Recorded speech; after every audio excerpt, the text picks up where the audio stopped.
بینەرانی عەزیز، هەروەک لە پێشەکی راپۆرتەکەی دۆنێژدا هاتبوو، راپۆرتەکە جیاواز لە دوو بەشی سەرەکی واتە ئاوردانەوەیەک لە ڕەوتە سەرەکیەکانی ئەمڕۆی جیهان، بارودۆخی سیاسی ئێستا و ئاسۆی داهاتووی ئێران، پاشکۆیەکشی لە خۆگرتبوو لە ژێرناوی هەڵسەنگاندنی دۆخی بابەتی حیزبی کۆمونیستی ئێران.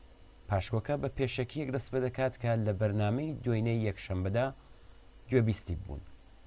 ئێستاش سەرنجتان بۆ بیستنی بەشی یەکەمی ئەم هەڵسەنگانە سەبارەت بە دۆخی حیزبی کۆمونیستی ئێران ڕادەکێشم کە لە 5 بڕگا لە خۆ دەگرێت. بڕگەی 6 و 7 و 8 ئەم بابەتەتان کە لە ڕاستیدا دوایین بەشی راپۆرتە سیاسیەکەش دەبێت لە بەرنامەی سبەینێدا پێشکەشتان دەکرێت. لەگەڵمان بن بۆ بیستنی. یەکەم، حیزبی کۆمونیستی ئێران نەریتێکی خەباتکارانی دیاریکراوە لە نێو بنەماڵەی چەپی ئێراندا. نەریتێکی کە ئەدەبیاتێکی دەوڵەمەندی سیاسی و ڕەهەندێکی کردەیی دیاریکراو بەکار لە نێو کرێکارانی لە پشتە. نەریتێکی کە مێژووی زارەکی و نووسراوەیی کۆکراوەتەوە لە بەردەستایە و شیاوی هەڵسەنگانە. ئەم حیزبە خاوەنی جیهانبینی و بەرنامە و ئیستراتیژیەکی ڕوون و جێکەوتووە کە لە ماوەی 40 ساڵی ڕابردوودا بەردەوام لە ڕێگەی تۆڕە کۆمەڵایەتیەکانی ئەم حیزبە و هەڵسوراوانی خۆجێی و ناوخۆیی حیزبەوە بە پێی توانە بانگەشەی بۆ کراوە و بڵاو کراوەتەوە. ئەم حیزبە وێڕای هێزە چەپە شۆڕژگێڕەکانی دیکە و ئۆپۆزیسیۆن کەوتە بەر لێشاوی تونترین سەرکوت. ژمارەیەک لە کادرەکانی حیزب لە سەرەتای پێکهاتنی و حیزبەدا لە تاران و شارەکانی دیکەی ئێران لەوانە لە نێو کۆڕ و کۆمەڵە کرێکاریەکان دەست بەسەر و لە سێدارە دران، دەیان کەسیان کەوتنە زیندان و ئەشکەنجە دران. ژمارەیەکی زۆر لە ئەندامانی ئەم حیزبە کە لە شارە جۆرا و جۆرەکانەوە هاتفونە کوردستان لە ناو ڕیزەکانی پێشمەرگەی کۆمەڵەدا سەربەرزانە گیانیان بەخت کرد. ئەم پاشخان و ڕابردووە سەرمایەی سیاسی ئەم حیزبەیە. دووهەم، ئەم حیزبە خاوەنی پێشینەیەکی تاکتیکی پڕ لە شانازیە. لە هیچ قۆناغێکی ژیانی سیاسی ئەم حیزبەدا نابیندرێت کە لەگەڵ دژمنانی چینی کرێکار، دژمنانی ئازادی خوازی و یەکسانی خوازی، چ لە ناو ئۆپۆزیسیۆن و چ لە ناو دەوڵەتدا لەسەر بەرژەوەندی ئەمڕۆ و سبەینەی ئەم چینە سازش و سات و سەودای کردبێت یان لە خەبات لە دژی تەواوەتی کۆماری ئیسلامیدا تووشی بەلاڕێدا چوون و دوودڵی بوو بێت. بەرچاوترین تایبەتمەندی حیزبی کۆمونیستی ئێران ئەوەیە کە پشتبەستووە بە ڕەوتێکی وەک کۆمەڵە و لەم ڕێگایشەوە خاوەنی جێگە و پێگەی کۆمەڵایەتی بەهێزە. کۆمەڵەوە کۆڵەکەی سەرەکی حیزبی کۆمونیستی ئێران وێنایەکی جەماوەری بە سۆسیالیزم لە کۆمەلگای کوردستاندا بەخشیوە. سێم، ڕێکخراونەبوونی کرێکارانی سۆسیالیستی ئێران لە حیزبی سیاسی خۆیاندا پرسیار و کەڵکەڵەی ئێمەیە، نەک پێوەرێک بۆ پێوانەکردنی ڕەوایەتی ئێمە. کێشەی بە کۆمەڵایەتی نەبوون تەنیا گرفتی حیزبی کۆمونیست نییە، بەڵکو ئەو حیزب و لایەنانەش کە هیچ فڕیان بەسەر کۆمونیست بوونەوە نییە و بە جۆرێک لە جۆرەکان با لە هەر لایەکەوە بێت ئەوان شەنی خۆیان دەکەن لەگەڵ هەلومەرجێکی هاوشێوە بەرەڕوو. جگەلەوە ئێمە ئەو ڕاستیەش دەزانین کە بە ئیرادەی حیزبێکی سیاسی بە تەنیا و لە دەرەوەی هەلومەرجی کۆمەڵایەتی ناوچەیی و جیهانی ناتوانرێت گۆڕانکاریەکی شۆڕشگێڕانەی گەورە بەدی بهێنرێت. پرۆسەی گۆڕانکاری شۆڕشگێڕانە پرۆسەیەکی کۆمەڵایەتیە و حیزب ئامرازێکە بۆ بەهێزکردن و خێراترکردنی واها هەلومەرجێک.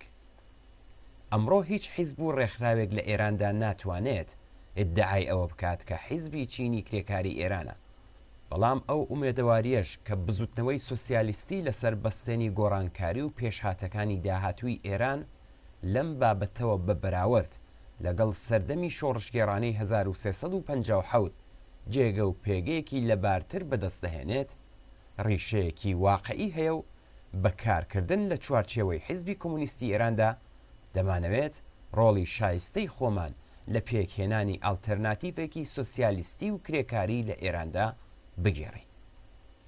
حیزبی کۆمونیستی ئێران نە ئەمڕۆ تاکە حیزبی چینی کرێکاری ئێرانە و نە ئاسۆی ئێمەش ئەوەیە کە ئەم حیزبە بەتەنیا خۆی لە جێگە و پێگەیەکی لەو چەشنەدا ببینێتەوە. حیزبی کۆمونیستی ئێران بەرهەمی هەوڵ و تێکۆشانی بەشێک لە کۆمونیستەکانی کوردستان و ئێرانە لە پێناو پێکهێنانی ئالتەرناتیڤێکی سۆسیالیستی لە داهاتووی سیاسی ئێراندا. ئەوەی کە ئالتەرناتیڤێکی لەم شێوەیە چۆن پێکدێت و چۆن بەرەو پێش دەچێت پرسیارێکە کە لە بەردەم سەرجەم بزوتنەوە کرێکاری و کۆمونیستەکانی ئێراندایە و وەڵامی ئەم پرسیارەش نەک تەنیا لە ڕێگەی لێکۆڵینەوەی ئاکادیمی و تێۆریەوە بەڵکو لە هەناوی بەرەو پێشچوونی خەباتێکی سیاسی و چینایەتیدا بەدەستێت. چوارم، بەڵام چەندین جیابوونەوە و لێکترازان لەم حیزبەدا ڕووی داوە. بە پێچەوانەی هێندێ بۆچوونی باو خودی پێک هاتەی حیزبی کۆمونیستی ئێران هۆکاری جیابوونەوەکان نەبووە. حیزبی سیاسی ئامراز و کەرەستەیەکی خەباتە لە دەستی کۆمەڵێک ئینساندا بۆ بەدیهێنانی بەرنمەیەک لە ڕێگەی استراتێژ و سیاسەت و تاکتیکێکی دیاریکراوە. بەڵام هەڵوێست و ڕوانگەی ئینسانەکان لە ڕەوتی کار و چالاکی حیزبیدا و لە ژێر کاریگەری فاکتەری جۆراوجۆردا گۆڕانی بەسەردادێت. ئامانج و نەخشەڕێگای جیاواز دەگیرێتە بەر. لە ڕاستیدا سەرەکیترین هۆکاری جیابوونەوە و دابڕانەکان بریتیە لە گۆڕانی ڕوانگە و هەڵوێستی سیاسی بەرنامەیی و ئیستراتیژی ئینسانەکان. لە پراوێزی ئەم هۆکارە سەرەکیەدا بوونی بابەتگەلێکی لاوەکی تری وەک بەرەو پێشنەبردنی ناکۆکیەکانی خۆیان لە کەشێکی دموکراتیکدا و لە ڕێگەی دیالۆگ و قەناعەت پێکردن، پاوانخوازی، بەرژەوەندی کەسی، ڕق و کینە شاراوەکان و ناکۆکیە شەخسیەکانی کە بە سیاسی دەکران بەڕوونی هەستیان پێدەکرێت. لە هەر حاڵدا ئەوە ئینسانەکانن کە ژیان دەبەخشن بە شێوازی بەکارهێنانی ئەم ئامرازانە و هەروەها دابڕان و جیابوونەوەکانیش نێونەرایەتی دەکەن. ئەزمونەکان دەریان خستووە کە تەنانەت ئەگەر بوونی حیزبی کۆمونیستی ئێرانیش هۆکاری جیابوونەوەکان لە کۆمەڵە بوو بێت، دوجار دەرکەوتووە کە ئەوە نەکبوونی حیزبی کۆمونیست بەڵکو گۆڕانی هەڵوێست و ڕوانگەی هێندێک کەسی دیاریکراو بووە کە دابەشبوونەکانی کردووە بە پرسێکی بێگەڕانەوە. سەرنج بدەنە ئەو دابەشبوونە زۆرانەی کە لە لەقەکانی جیابەوە لە حیزبی کۆمونیستی ئێراندا ڕوویانداوە.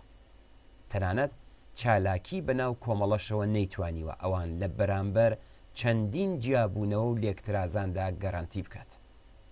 سەبارەت بە ئێمەش تەنانەت ئەگەر گۆڕانکاریەک لە پێکهاتەی حیزبیدا ڕووبدات، بێگومان لەم بابەتەوە موعجزەیەک ناکات.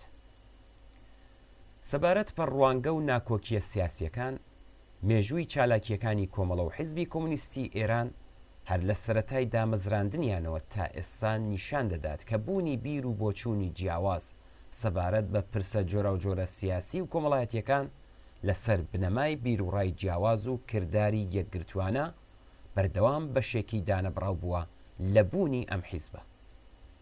بیر و بۆچوونە جیاوازەکان هەمیشە دەرفەت و ئیمکانی باس و دیالۆگی سیاسیان هەبووە. گۆڤار و بڵاوکراوەی جۆراوجۆر، سیمینار و کۆنگرە و پلۆنۆمە تۆمارکراوەکان ماتریالی پێویست بۆ کۆکردنەوەی بابەتی مێژووی ئەم حیزبە دەخەنە بەردەست. بەم پێیە هەر کام لە جیابوونەوەکان هۆکار و خەسارناسی تایبەت بە خۆیان هەبووە کەوا باشە لە شوێنی خۆیدا وەک بەشێک لە ئەزمموی خەباتکارانەمان کۆبەندی بکرێت. پێنجم، واقعیەت ئەوەیە کە حیزبی کۆمونیستی ئێران لە 2 ساڵی یەکەمدا و لەسەر بنەمای پێویستی بە کرێکاری بوونی پێکهاتە ڕێکخراوەیەکەی لە بواری ڕێخستن لە ناوخۆی وڵاتدا بەباشی کاری کرد. بەڵام لەژێر زەبری کوشەندەی کۆماری ئیسلامی و هەڵە و کەم و کوڕی شێوازی کارکردندا نەیتوانی کاریگەری لەسەر بزوتنەوە کۆمەڵایەتیەکانی دەرەوەی جۆغرافیای کوردستان دروست بکات. بەڵام ئەوە تەنیا چارەنووسی حیزبەکەی ئێمە نەبوو. سەرجەم ئۆپۆزیسیۆنی ئێران لە سەردەمی ڕژیمی ئیسلامیدا هەر لە سەڵتەنەت خوازەکانەوە بگرە تا موجاهدین، لیبراڵەکان، کۆماری خوازەکان و ڕەوتە چەپەکانی تاراوگا سەرجەمیان لە دۆخێکی هاوشێوەدا بوون. ئەم دۆخە بە پلەی یەکەم ئاکامی ئەو دیکتاتۆری و سەرکوت و جەنایەتانەیە کە لە سەردەمی حکوومەتەکانی پەهلەوی و ئیسلامیدا ڕوویانداوە. پێکهاتنی ئاڵوگۆڕ لەم هەلومەرجەدا لە بنەڕەتدا بە گۆڕانی هاوسەنگی هێز و زاڵبوونی کەشێکی تا ڕادەیەک ئازاد و دموکراتیک ممکن دەبێت. بێتوانایی هێزە چەپ و سوسیالیستەکان بۆ بوون بە حیزبێکی بەهێز و خاوەن جێگە و پێگەیەکی کۆمەڵایەتی کرێکاری لە ئێران واقعیەتێکی نەک هەر ئێرانی و کوردستانی بەڵکو و جیهانیە. ڕەوتی کۆمونیستی لە ئێران بەهۆی دەسەڵاتی خەفەقان و سەرکوتی وەحشیانەی پۆلیسی لە هەردوو حکوومەتی پێشووتر و حکوومەتی ئێستادا بە بەراورد لەگەڵ حیزبە هاوشێوەکان لە شوێنەکانی دیکەی جیهان لە دۆخێکی گەلێک نالەبارتردایە. هەڵبەت ئەمە هەلومەرجێکە کە نابێت وەک چارەنووسێکی هەمیشەی سیر بکرێت و لە ئاستیدا دەستەوەستان بێت، بەڵکو لە کاتێکدا کە هەلومەرجێکی بابەتی بوونی هەیە دەبێت پێویستیەکانی تێپەڕبوون لەو بارودۆخە نالەبارە دابین بکرێت. دەستەوەستان بوون لە ئاست ئەم گوشارانەدا ڕێگە ئەو ئامانجەیە کە دام و دەستگای ستەم و سەرکوت لە ئێران مەبەستێتی.